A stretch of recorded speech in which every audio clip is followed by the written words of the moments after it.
É uma terça-feira que começa comum. No entanto, 2.500 policiais entram no Complexo do Alemão e no Complexo da Penha, no Rio de Janeiro, e no final do dia encontramos 121 pessoas mortas, aquela que para muitos é chamada de a operação policial mais letal da história do Brasil. A pergunta que muita gente se fez e dividiu o meio jurídico é: foi justo? E, para o nosso debate aqui, quem comanda a polícia? O governador do estado foi que comandou aquela execução?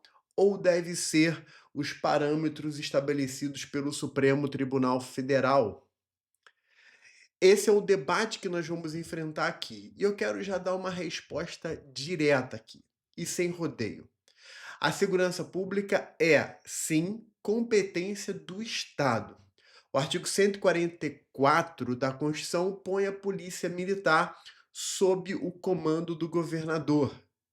Mas isso não é um cheque em branco para o governador. Na DPF 635, que para muitos é chamada de ADPF das favelas, o Supremo fixou parâmetros: câmeras policiais, plano de redução da letalidade, controle das ações, das operações, relatórios. Eu vou mostrar isso para vocês.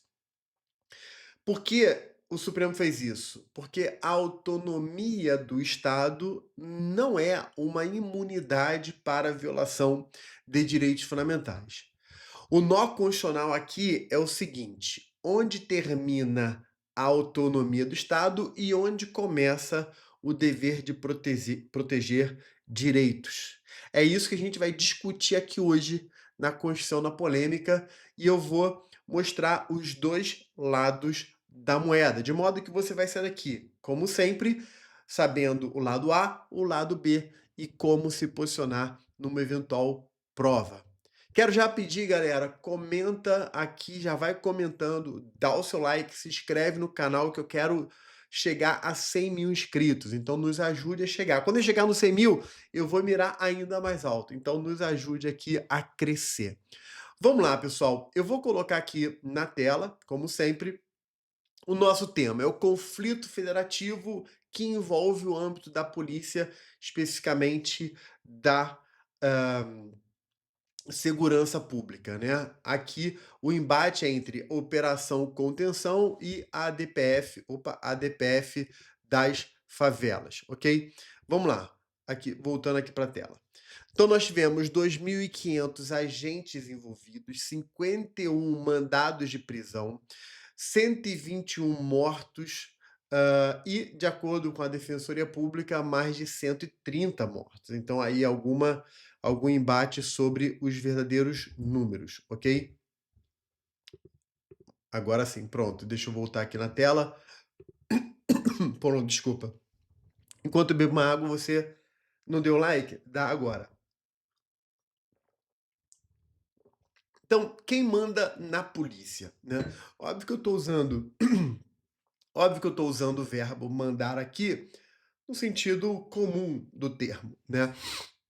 O artigo 144, parágrafo 6º, ele diz assim: as polícias militares e os corpos de bombeiros militares, forças auxiliares da reserva do Exército, subordinam-se juntamente com as polícias civis e as polícias penais estaduais e distrital aos governadores dos estados e do Distrito Federal e dos territórios. Obviamente, a gente sabe que hoje não tem território, mas se houver território, havendo governador, então nós temos aí a polícia subordinadas a eles, né? Então, o tema é exatamente até onde vai o limite de cada uma dessas autoridades. Então, no caso aqui que envolveu a operação do Rio de Janeiro, que eu estou usando, pessoal, apenas como ponto de partida, como o trampolim para a gente fazer um salto mais alto, ok? Então, de um lado aqui, no caso Rio, nós tínhamos o estado do Rio, propriamente dito, né? Então, aqui, de acordo com o texto constitucional, o governador, ele comanda a polícia, né? Está subordinado, tem os comandantes da polícia, mas tem uma subordinação em relação ao governador. O STF, na DPF 635, ele estabelece parâmetros da atuação policial.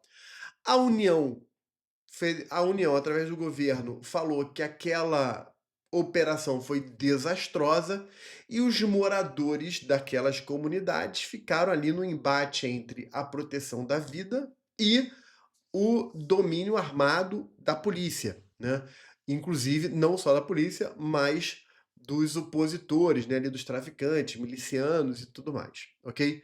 Então, esse é o cenário. Quais são as principais figuras envolvidas? Nós temos o Estado, nós temos a União, temos o STF na história e temos as pessoas propriamente ditas, ok?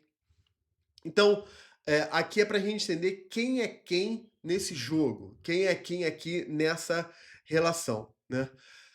Nessa relação, o que cada um deles perde no debate ou perde nessa situação? De um lado, o governador entende que ele perde autonomia porque o STF estabeleceu uma série de regramentos que eu vou discutir aqui e mostrar para vocês. Por outro lado, os moradores ficam sujeitos e reféns a forças armadas.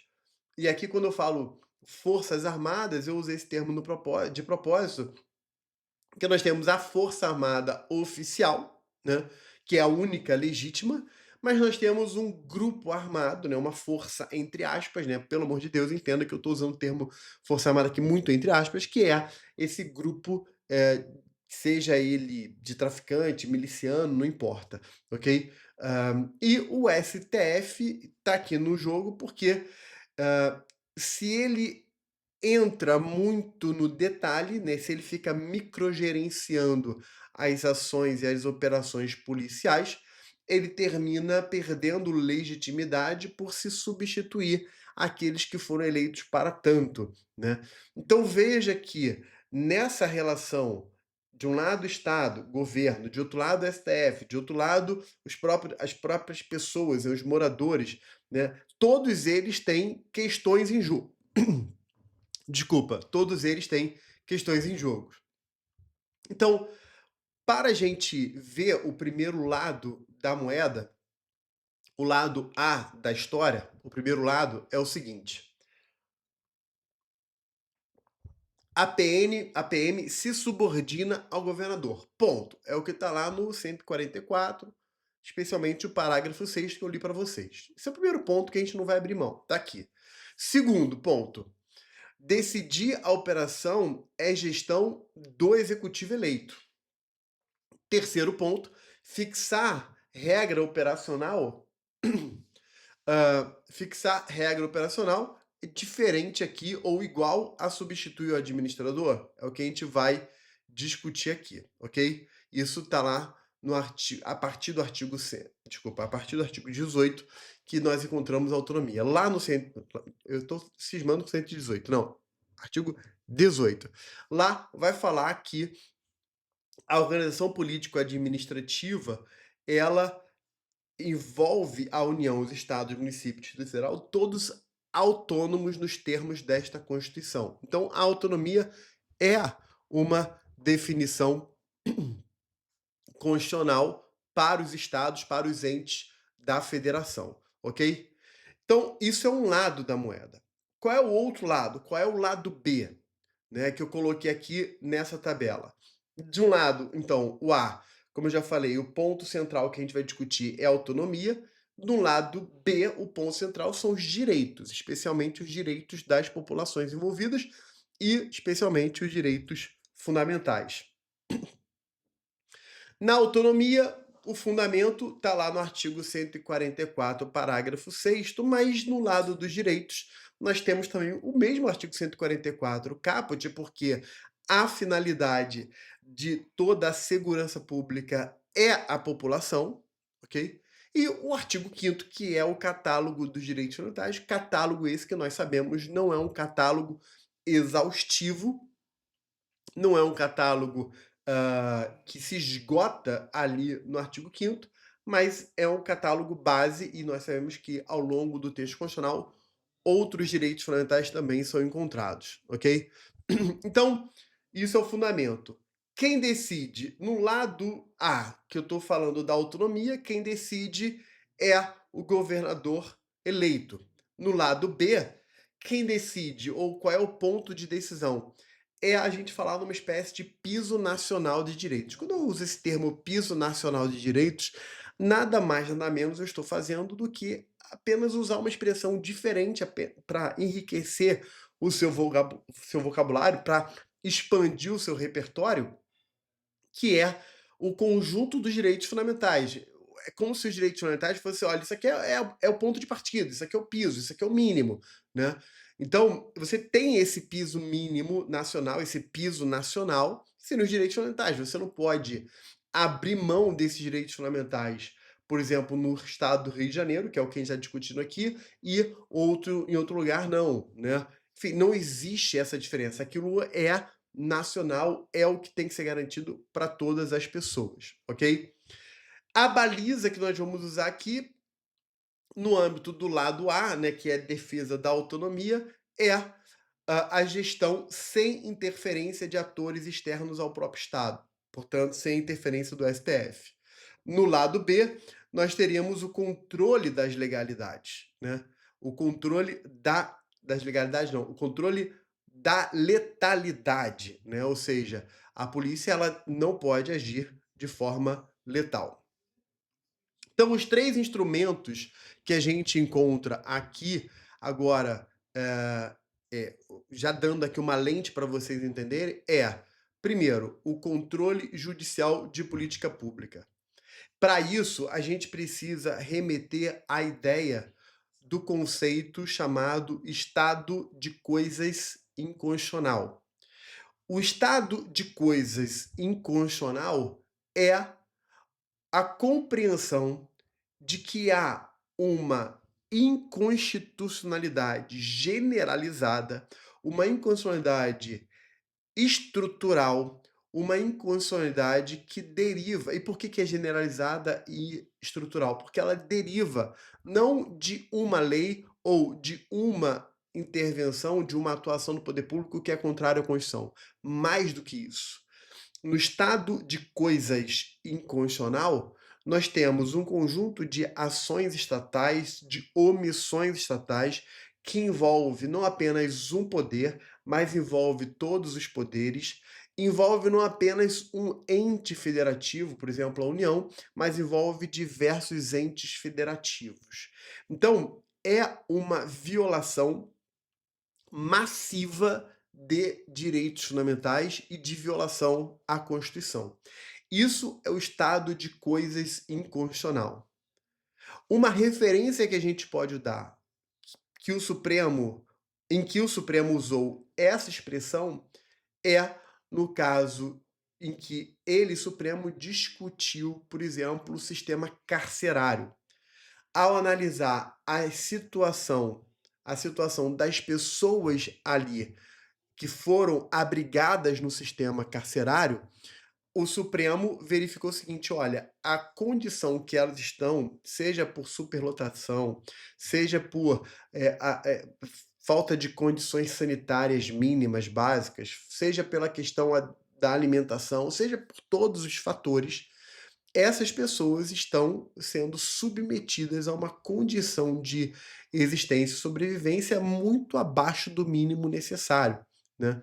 E essa realidade deriva não apenas de uma má gestão, por exemplo, do diretor da prisão, daquela penitenciária ali. Não, é uma situação generalizada porque envolve União, Estado, envolve poder executivo, por causa da gestão, né, do serviço ali e dos bens públicos, mas envolve o poder judiciário por causa da execução penal, muita gente presa ainda, mesmo já tendo cumprido uma pena, por exemplo, né. Então isso envolve mais de um poder, mais de um ente da federação e diversos órgãos estatais. Essa inconstitucionalidade, portanto, é generalizada, é estrutural, é uma violação massiva de direitos fundamentais.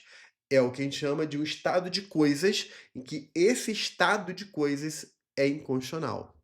Na mesma toada, o Supremo discutiu a questão das pessoas em situação de rua.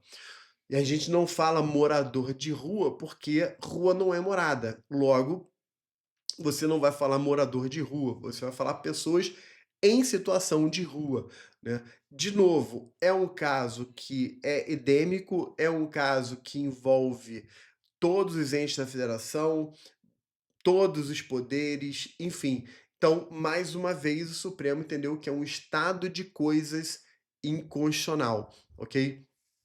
Ora, essa é a lógica que a gente vai adotar aqui quando a gente se refere ao controle de políticas públicas. Por quê? Porque no controle de políticas públicas, no contexto de um estado de coisas inconstitucional, o que fica claro é a incapacidade, é a inoperância dos agentes estatais que deveriam estar agindo e não fazem nada. Logo, o Supremo ele intervém nesse caso, realizando o controle judicial de políticas públicas exatamente porque quem faz, ou quem deveria fazer, não está fazendo. Ou não está fazendo de forma adequada ou de forma suficiente. Fez sentido? Beleza? Combinando a ideia de estado de coisas inconstitucional com outra teoria, que é a teoria dos diálogos institucionais, o Supremo tem caminhado para adotar uma postura de alegar o seguinte: olha, nós, Supremos, ou vou falar como se o Supremo fosse uma pessoa, tá?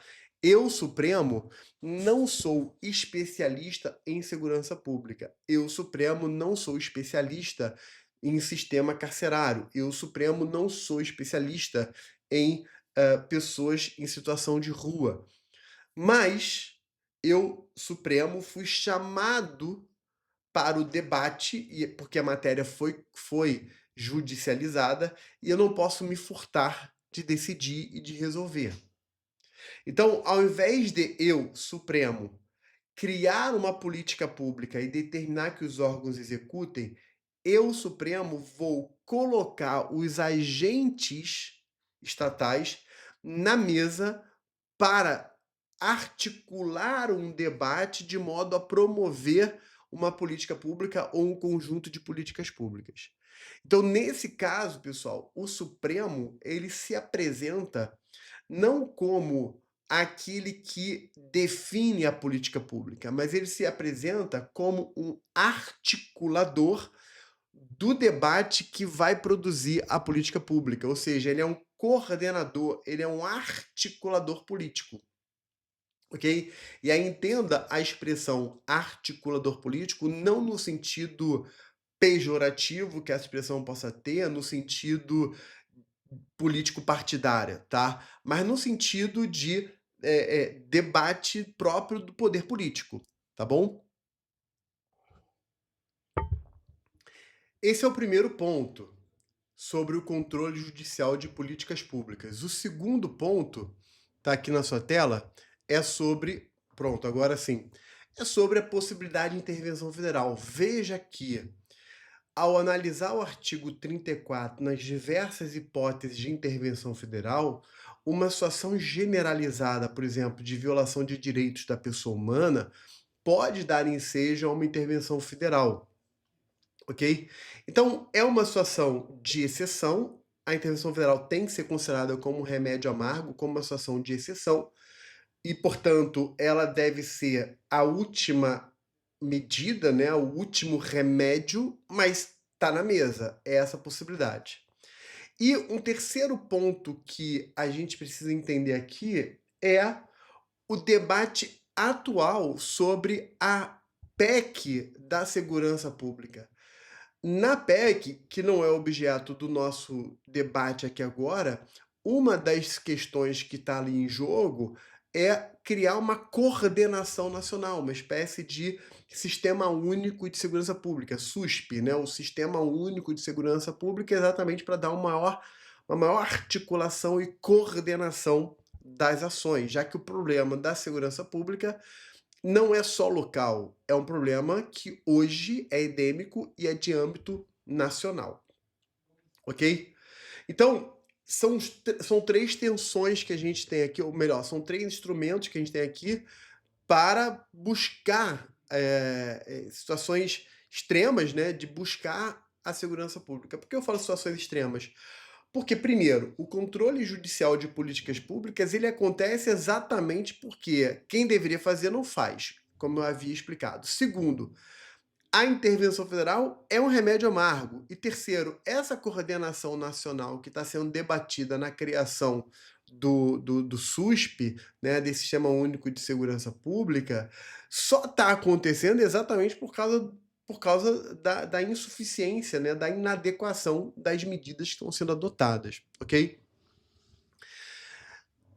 A decisão do Supremo na DPF das favelas leva a essas tensões aqui. Então, primeiro, quem define o padrão de conduta é o Supremo ou a operação, o comando da polícia, né, e subordinado ao governador?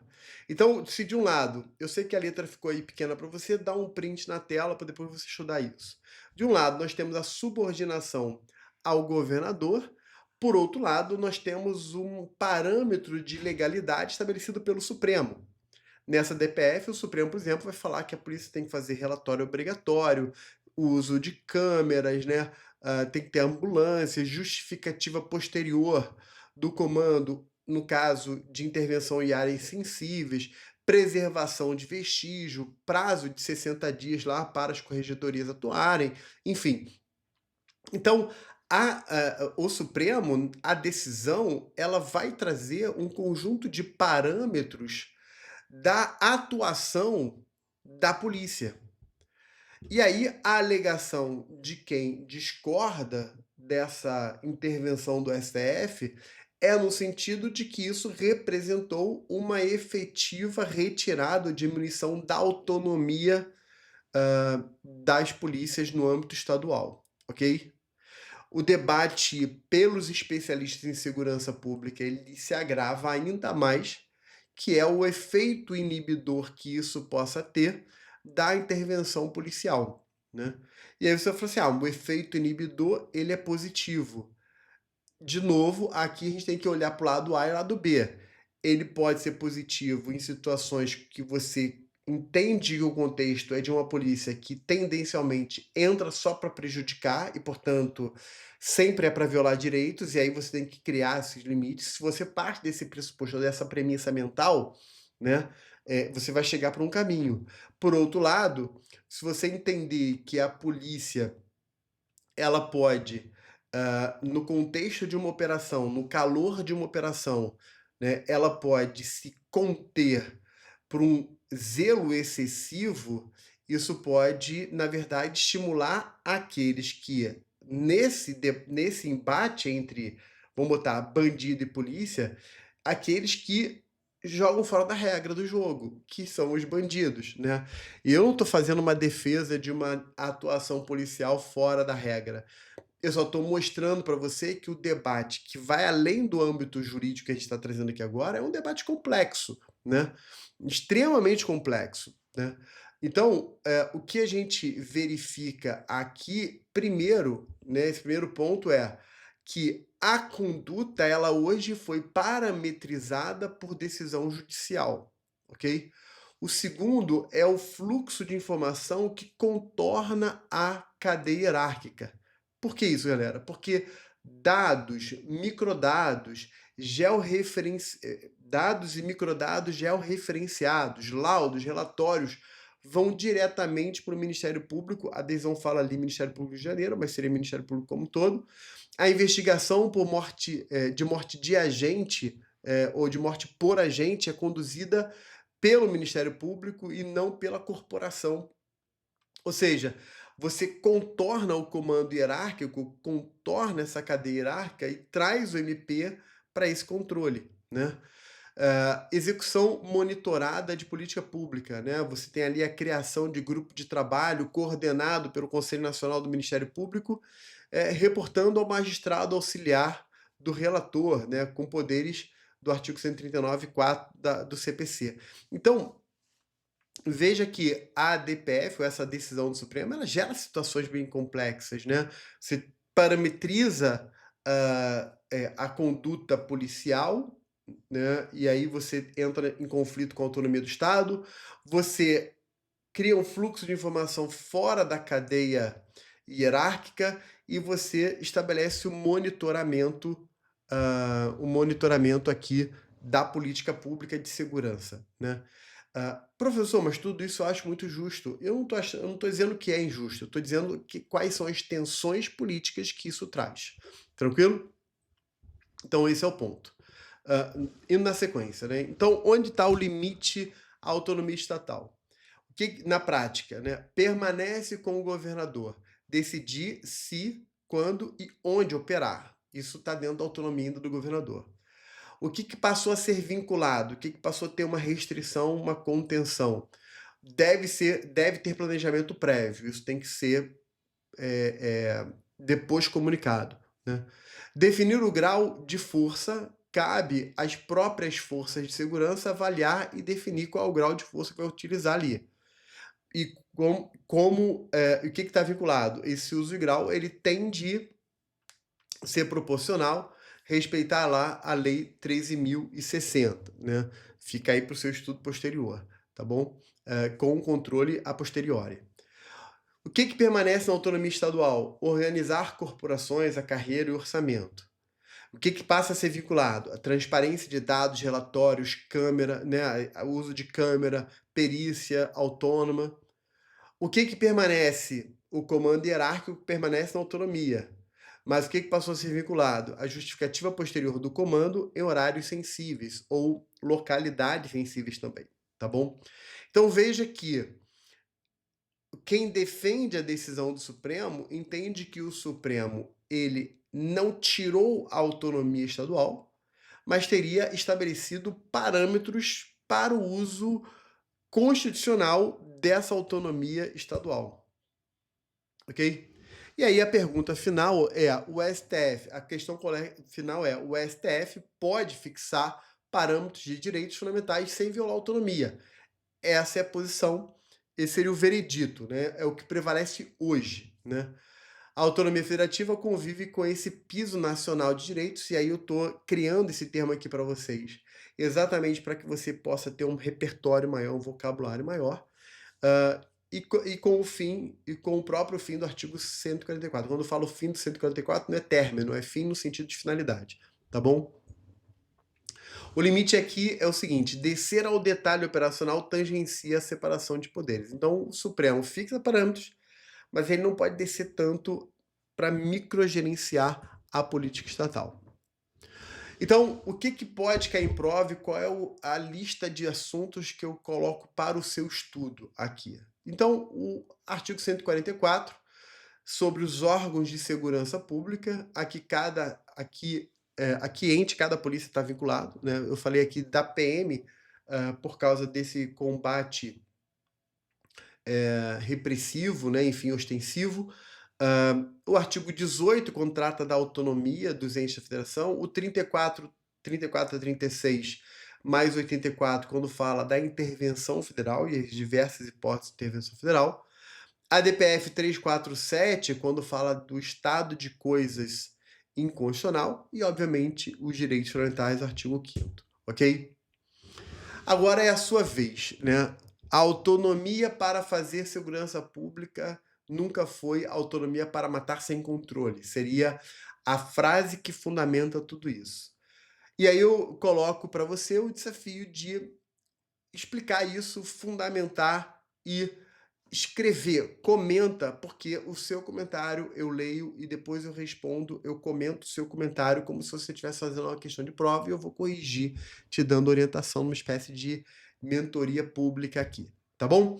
Galera, um beijo pra vocês, espero que vocês tenham gostado. Se inscreva no canal, divulga, curta, porque isso ajuda o algoritmo do YouTube a entender que é relevante e espalhar para mais gente. Estamos nessa missão de alcançar muita gente, levar estudo de qualidade. Aqui, essa é a nossa finalidade: fazer você crescer no seu estudo, na sua preparação para concurso público, te colocar na direção correta.